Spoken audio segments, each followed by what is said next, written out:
کچھ کاموں میں تاخیر بھی جو ہے وہ باعث رحمت ہوتی ہے، کچھ کاموں میں تاخیر ہو جانا وہ بھی ایک جو ہے وہ اللہ تعالیٰ کی طرف سے اس میں بھی ایک جو ہے وہ کوئی نہ کوئی حکمت ہوتی ہے۔ بعض اوقات ہم بہت سارے کام شروع کرتے ہیں تو اس میں ہم دیکھتے ہیں کہ ہمیں جو ہے وہ بہت جلد اس کے نتائج جو ہے وہ کہتے ہیں کہ مل جائیں،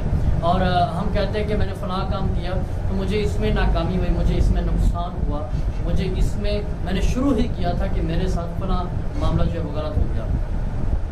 دیکھیے کچھ معاملات ہوتے ہیں کہ جن کا جو ہے بہت آگے جا کے آپ کو بہت نقصان اٹھانا پڑتا، تو وہ شروع میں ہی آپ کو سکھانے کے لیے، آپ کی اس کمی بیشی کو جو ہے وہ ختم کرنے کے لیے، اس کو ٹھیک کرنے کے لیے جو ہے وہ شروع میں ہی آپ کو کلیئر کر دیا جاتا ہے کہ یہ چیز ٹھیک نہیں ہے، آپ اس کو ٹھیک کریں، اس لیے تھوڑا سا انسان کو ناکام کر دیا جاتا ہے اور اس کے جو نتائج ہیں وہ بہت دیر پا ملتے ہیں۔ تو دیکھیں بعض اوقات آپ کی فلائٹ لیٹ ہو جائے، اب فلائٹ بھی لیٹ ہو جانا یہ بھی ایک خیر کا عمل ہے، یعنی اگر ہو سکتا ہے فلائٹ لیٹ ہو گئی ہے تو اس کا مطلب ہے اس میں کوئی نہ کوئی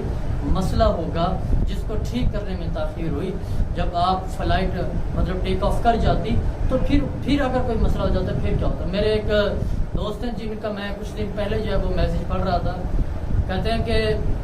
وہ بھی یہی لکھ رہے تھے کہ کچھ معاملات میں جو ہے وہ تاخیر بھی جو ہے وہ باعث رحمت ہوتی ہے۔ کہتا ہے کہ میں جو ہے وہ ایک سفر پر روانہ ہوا تو میں نے جو ہے وہ ایک گاڑی کی ٹکٹ بک کرائی تو وہ گاڑی جو ہے وہ مجھ سے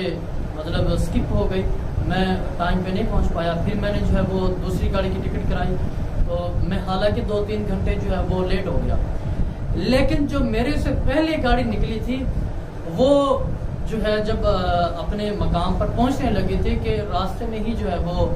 اس کا ایکسیڈنٹ ہوا اور بہت سارے جو ہے جو مسافر تھے وہ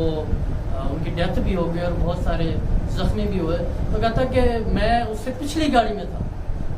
اور پھر یہی میں نے سوچا کہ اس میں بھی اللہ تعالیٰ کی خیر ہوگی کہ میں جو ہے وہ 2 گھنٹے لیٹ ہو گیا۔ تو کچھ کاموں میں جو ہے وہ تاخیر بھی جو ہے وہ باعث رحمت ہوتی ہے، اور ہر کام میں اللہ تعالیٰ کی کوئی نہ کوئی مصلحت ہوتی ہے۔